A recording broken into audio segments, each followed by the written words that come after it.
every requirement, met every deliverable, and used VOCA funds exactly as intended. During that time, our circuit has helped thousands of victims of domestic violence, sexual assault, child abuse, homicide, and other violent crimes navigate the criminal justice system. Today, our victim advocacy program employs 28 victim advocates who serves victims of violent crimes prosecuted by our office. Historically, VOCA funding has supported between 7 and 10 of those advocate positions, forming the backbone of services for our most vulnerable victims. Now, I want to pause for a moment, and I want to wish everyone a happy Black History Month.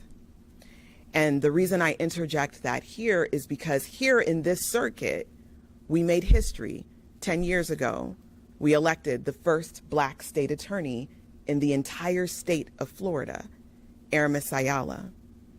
The reason she is germane to this conversation is because Aramis was a fierce advocate for victims of domestic violence. And these occurrences that are happening here in our circuit today would be of grave concern to her in her tenure as state attorney and her work as an advocate for victims of violent crime. Now, the Ninth Judicial Circuit is once again being targeted by a partisan political agenda that puts politics ahead of public safety, and victims are the ones who will pay the price. For the 25-26 funding year, we submitted our VOCA application in the same way we always have, based on actual victim data. You will receive press packets that have this information, so you'll be able to look at it more clearly and inspect it. But essentially what you will see here, and I'll just ask you guys to step back so that they can see,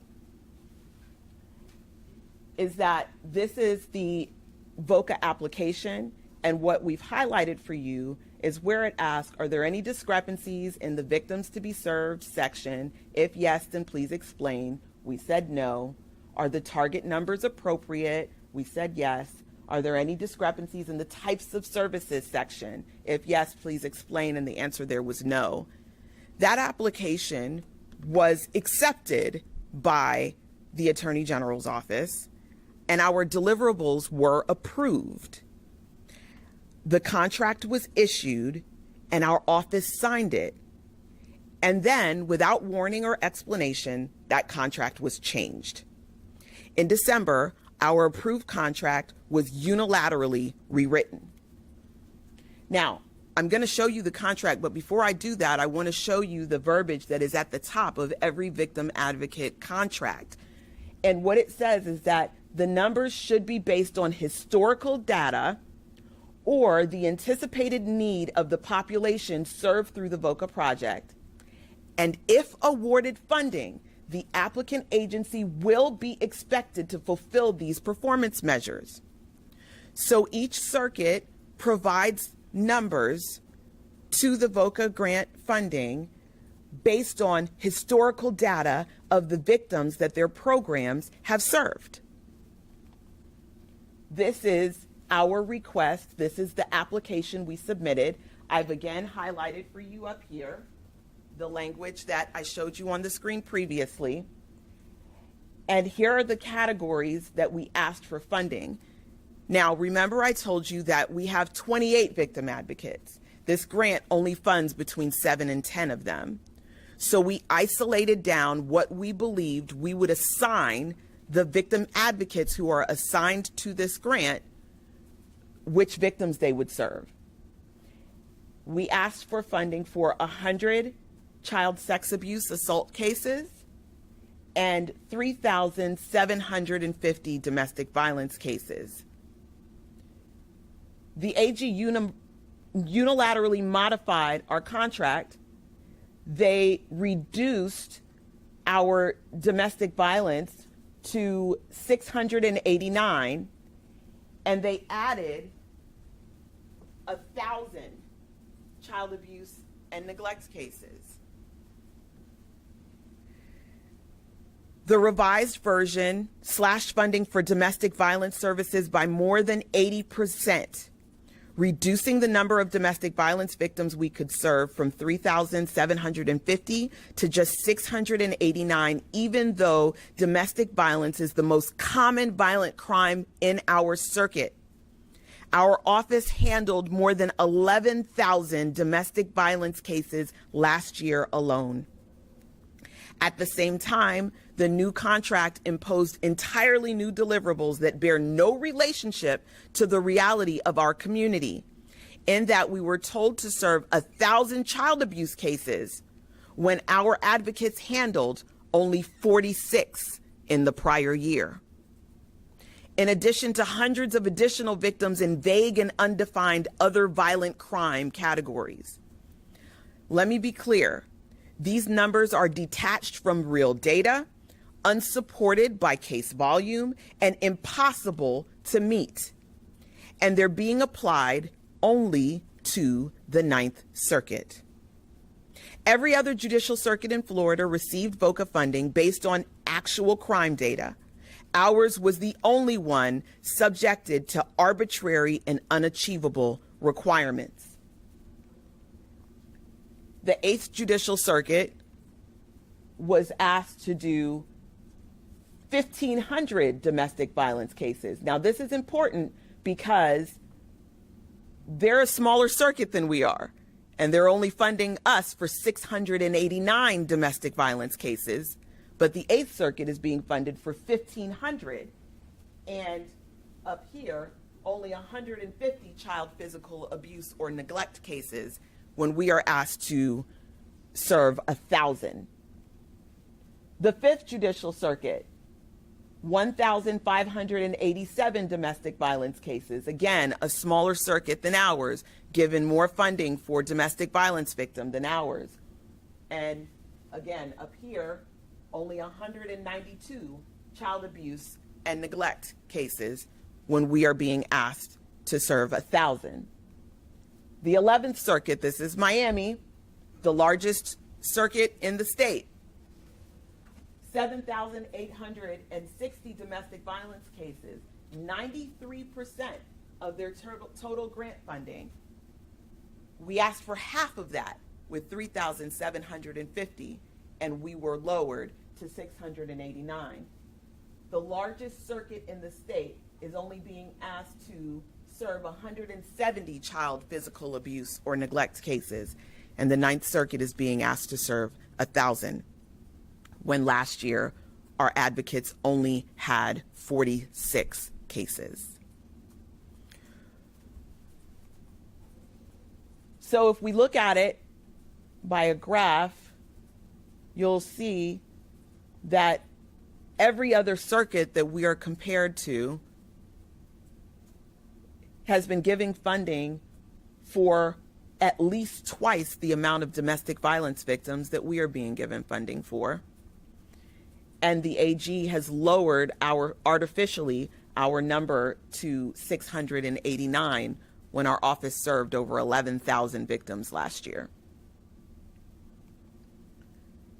And as it relates to child neglect and physical abuse cases, the requests from all the other circuits were under 200.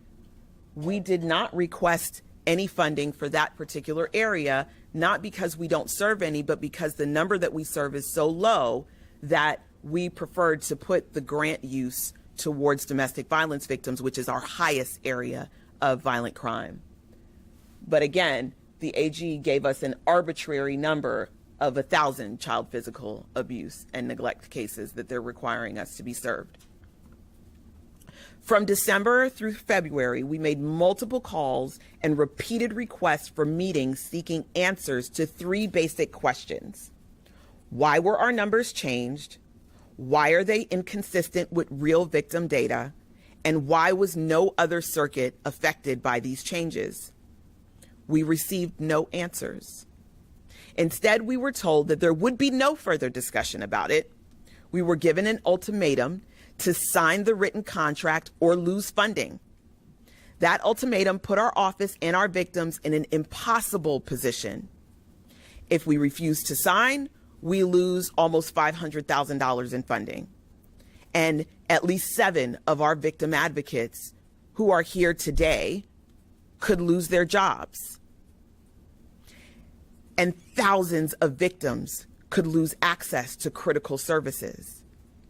However, if we sign, we would be knowingly entering an agreement and agreeing to deliverables that cannot be met, exposing our office to penalties and jeopardizing future federal funding. Either option causes harm to victims. The Attorney General's office has attempted to justify this decision by claiming that our office does not aggressively prosecute violent crime. Not only is that claim false, even if it were not, common sense dictates that cutting victim services does not increase prosecutions. Victim advocates don't decide who gets charged. They don't make arrests. They support victims, period.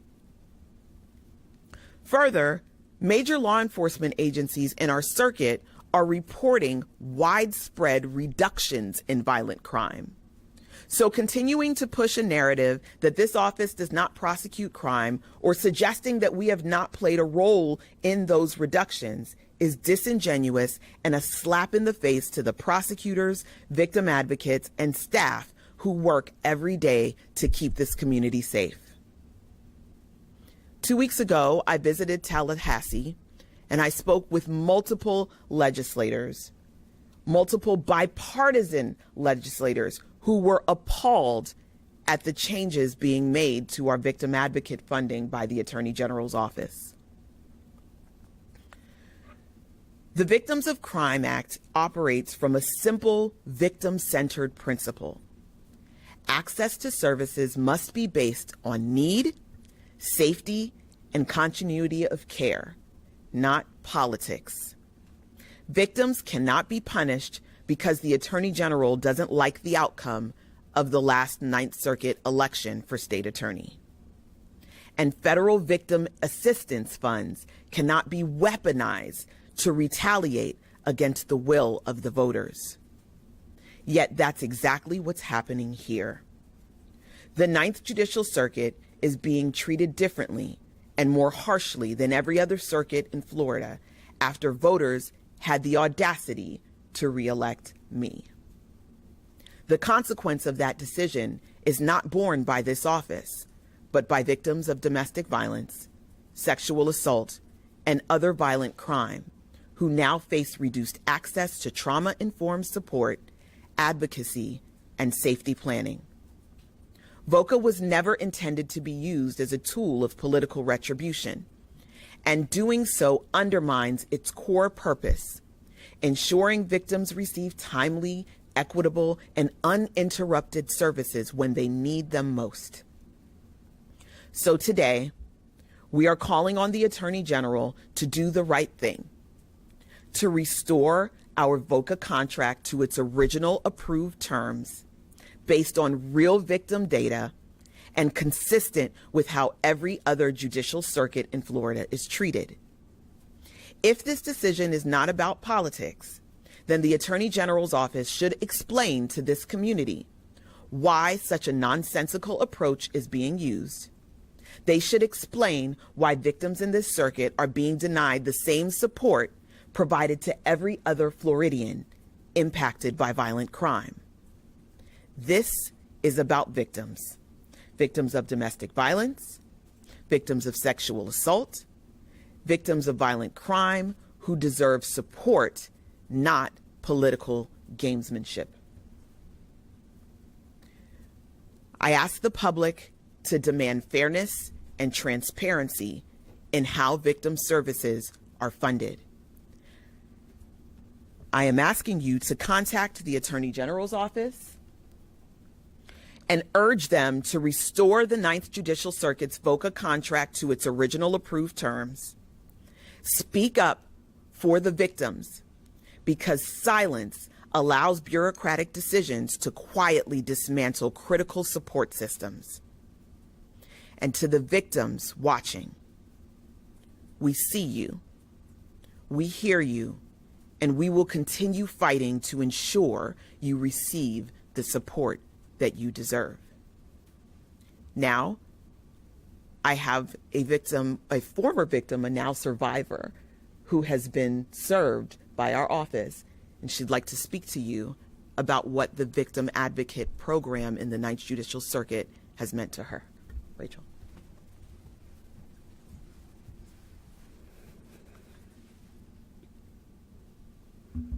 Hello.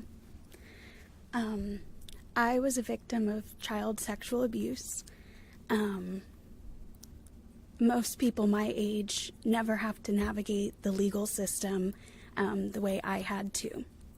My lawyer was amazing, but my victim advocate was the one who called me with every update, answered all of my questions, sat beside me in hearings and trial, and was a support and strength that I desperately needed at the time. She helped me to not feel alone and to not get lost in a process that is so complicated for anyone who's not already involved in the legal system. I can't imagine not having a victim advocate during that process, and I hate to think of the thought of anybody else in my situation not having a victim advocate to support them in the time. Thank you. Thank you so much for your presence today. At this time, I'll take questions. Please state your name and the station that you're with. Michael at TV6. How much discretion does your office have in terms of applying funding? How much discretion do you have on access to this appropriate funding designated for child abuse and for domestic violence? No. We don't have discretion. They gave us certain areas where we are to meet those deliverables, and as I highlighted from the section earlier, if awarded funding, the applicant agency will be expected to fulfill these performance measures. So whether or not we are successful in our deliverables is based on us meeting the measures in the way that they are set out. That's why it's supposed to be based on historical data, because we can say based on what we did last year, what we can expect to do in the following year. Keith Landry, Spectrum News 13. When the AG's office got back to you and said, no, we're not going to change it, this is how it is. Well, they didn't even say that. Okay, what they said is, we're not even going to talk to you about it. We're not going to explain to you why we've changed the numbers. Take it or leave it. This is the way it is. Is there anything else you can add to that about how that went? It was really that simple. Like, I would love to tell you that we had a meeting, that we had a reasonable discussion with both parties engaging, but that wasn't it. It was basically, no, we're not meeting with you. And when I went to Tallahassee and had conversations with different legislators, they tapped them to reach back out to us and have a discussion. But even that discussion wasn't fruitful because it ended with the same result: sign it or lose the funding.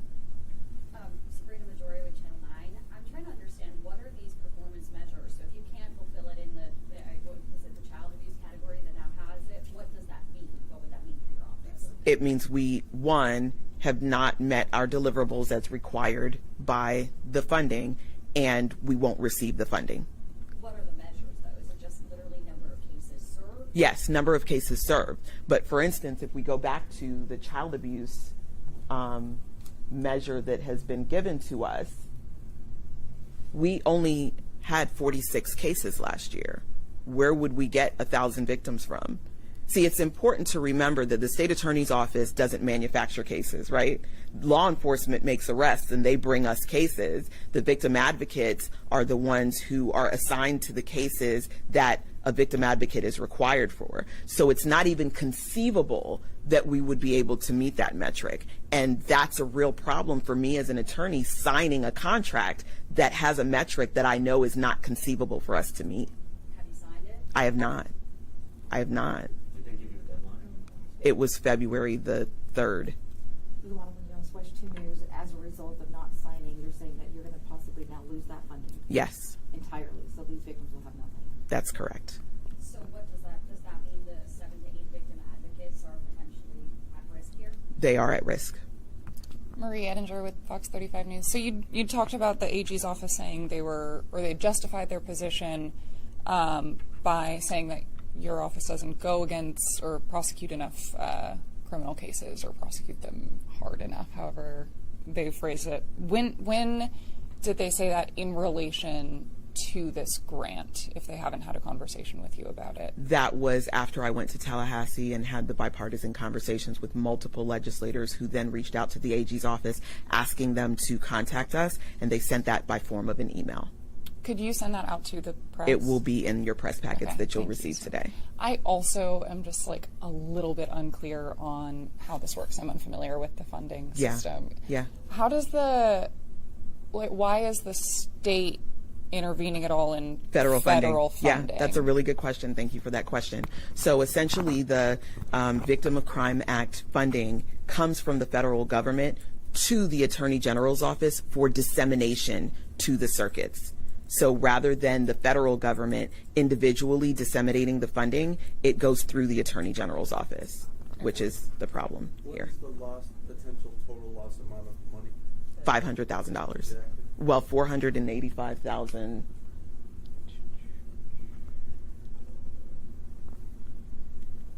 $485,246.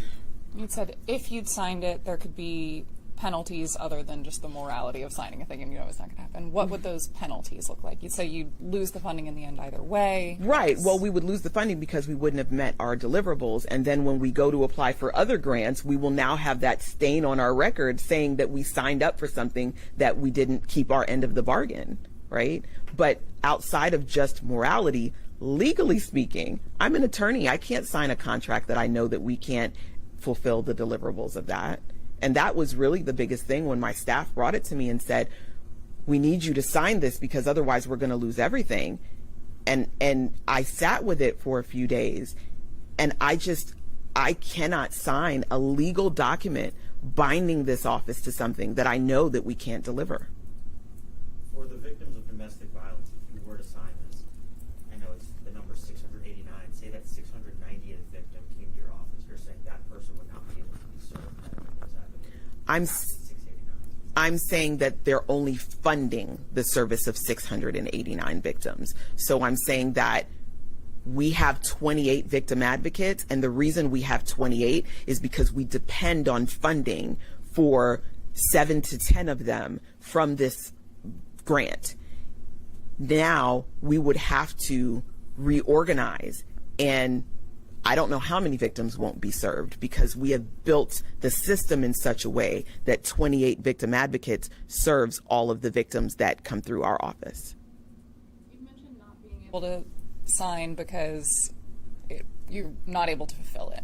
The Orange County Commission and Mayor had gone through a really similar thing recently where they were faced with a contract they said they would not be able to carry out. They didn't have the means to do it. They didn't have the staff to see it through. They didn't want to sign. They say, were essentially forced to under duress. Do you have any comment on this continuing to happen, not just in your office, but for all of Orange County government? I have lots of comments, but today we're going to talk about the victims. Today we're going to talk about the victim advocates. This fight is not about me. This fight is about victim advocates who could within a year lose their jobs. This fight is about victims in this circuit who may not have the services that they need to be made whole. What do you say to the public about talking to the legislature and the governor's office? I'm sorry, could you repeat the question? What do you say to the public on this very issue about taking their concerns to the legislature and straight to the governor's office?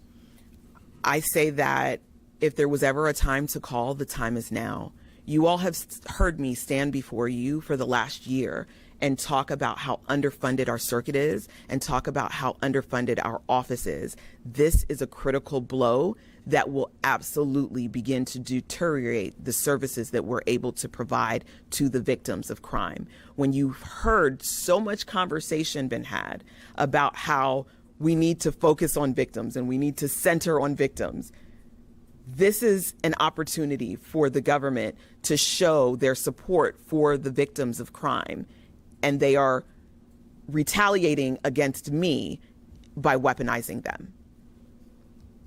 I have two questions. The first one, as a person who is a community advocate that also have media credentials, my concern was your plea for the community to get involved. But where's the community and when will we get the information so we can get involved? Is there another meeting with community advocate groups that can assist you in getting the word out to make the phone call? Are we depending on the media only to get that information out? Can I answer that before you ask your second one? Yes. So the media is the quickest way that I can do that. We are also streaming this live on our Facebook that I hope will be shared throughout the community. And I'm willing to meet with anyone who believes that they can assist in helping us serve the victims of this community. So this is one method, but I'm not married to only using one method of getting the word out. Your next question. Second question, as an organization that wear another hat that gets federal funds, you are putting, I'm looking, this is pass-through funds. I'm looking at these as being pass-through funds from the federal government. So my question is, if you put in a parameter that's not for the pass-through funds and you're adding more requirements, can we not go back to the federal government and our federal legislators and everybody to get more involved? Because that is a violation of the federal funding itself. So we have researched that particular issue, and my understanding of the way the grant is written is that it does give the Attorney General's office discretion in how those funds are distributed. Go ahead. I'm sorry, distributed is one thing, but putting requirements that are unmeasurable, your deliverables, is setting you up for failure. So that's not, to me, that's not discretion. You can make the discretion who gets the fund, but you're giving us unrealistic terms to meet that. So person who goes through audits on a regular basis, my concern is I wouldn't assign either. I hear what you're saying because you will jeopardize funding in the future. Absolutely. So I totally understand that. But I'm going back to if it was federal funds and it's not unrealistic. We'll talk on the sideline because there's a loophole that I think, I'm not an attorney, but there's something there in that you can't do that with federal funds. You would think, one would think so. One would Okay, think so. okay. So yes, we can talk afterwards. Yes. Trying to understand the original contract, so that was approved at one point and then it was changed. Can you kind of clarify that? Yeah, so let me do that. And thank you for all of your questions because this is a very complex issue to understand. And I want to make sure that you have all the information that you need to report it clearly. So this was submitted in October. And it was sent, and you see here, all of this was checked, that there weren't any discrepancies, there wasn't anything wrong with the numbers were fine. It was sent back to us in the form of a contract. Our contract was signed by our office. That's the normal process of how it's done. We submit the application, they sign off on it, they send it back to us in the form of a contract. We sign the contract, we send it back to them, and then we get the finalized contract that's signed by them. So that was done in October. In December, they sent back this contract that modified all the numbers in a way that didn't make sense. And it's those two specific categories of what was changed or what is beyond that? So unfortunately, it was beyond that, but the ones that are most egregious, and I apologize that the wrong thing is highlighted here. So I want you to draw your attention towards this because this is the number that is most egregious. And you're gonna get this in your press packet. Okay. But it's the child abuse or neglect number, right? So they raised that from our requested number of 0. We did not ask for funding for victim advocates in that area because we don't get enough cases to ask for funding in that area. They put 1,000 where we put 0. And then for domestic violence, we asked for 3,750. They reduced it to 689. We serve 11,000. I want to ask specifically about the domestic violence component here, right? So understanding what that means for victims, it's primarily the loss of advocates. Is that the biggest piece of what this means for them? That is exactly right, the loss of victim advocates. Could you talk a bit more, I know you have already, but could you kind of hammer home the importance of those advocates, not just being there for emotional support, but navigating the legal system because people don't know how it works, they don't know what the So I really hope that you'll focus on what our survivor talked about, because I can tell you what it's like from an operational standpoint, but she's spoken to you about what it's like from a community standpoint, navigating the legal system, being there to help them understand the process. I've worked with victims, and I'm going, as a lawyer, I'm going to talk to them about the legal process, about what's happening. The victim advocate is going to talk to them about navigating that process. You saw one of our victim advocates come and stand here with her as she spoke. When they go into court, they provide that kind of support. The courtroom is a very intimidating place, and especially when we're talking about survivors of domestic violence, it can be the difference between whether they stand up and tell their truth or whether they stay home and this person is not held accountable. So the victim advocates provide support that goes above and beyond just the legal representation that is done from the state attorney who's prosecuting the case. Go ahead. Is it normal for any type of contract to be modified Unilaterally? 2 months later? I, A month later? yeah, no.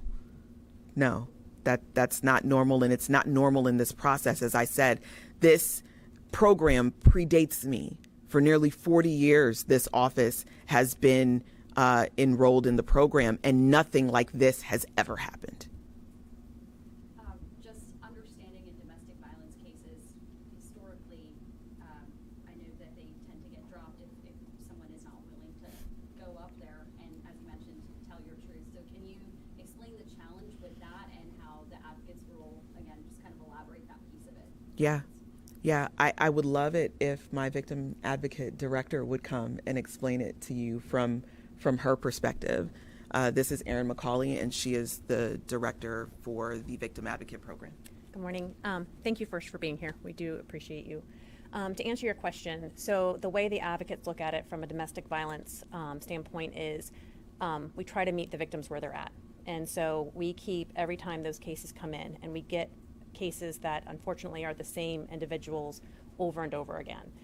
Our focus, our purpose is to always answer the phone when they call us, regardless if they're asking us to drop the case. That's not our part, that's the attorney's part. But to give them the services, to get them connected with, or at least to allow them the knowledge of what services are out there, where the shelters are, counseling, things of that nature, housing if they need it. And then the hope is, if we get a second case, maybe they call us back that time. And then if they call us back and say we want to drop it, maybe if it comes again the next time, they have a conversation with us. And so our hope is that we just kind of slowly meet them where they're at each time, but always appreciating that they are picking up the phone. And if they're not ready, they're not ready. Our services are still provided. Thank you, Erin.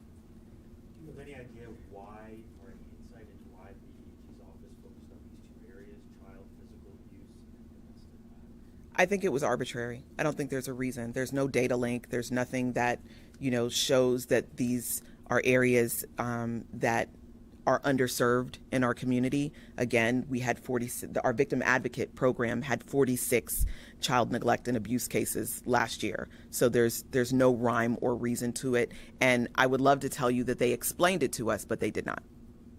You don't get a sense that maybe it's political? I mean, I know the question might seem cynical, but obviously child physical abuse has become,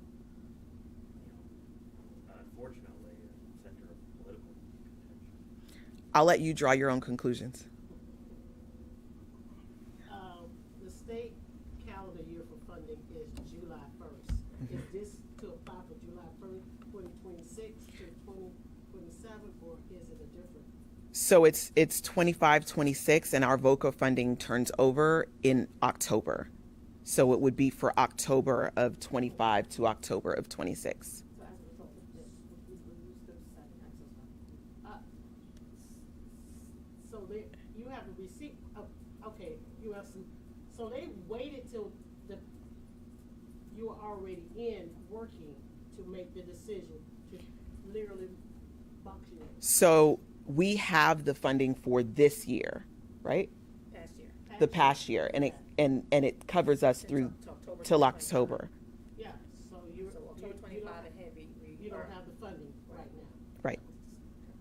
Last question. So you currently don't have the funding. The 7 advocates that are kind of in question right now, what will happen? Will they lose their job come September, or could they potentially?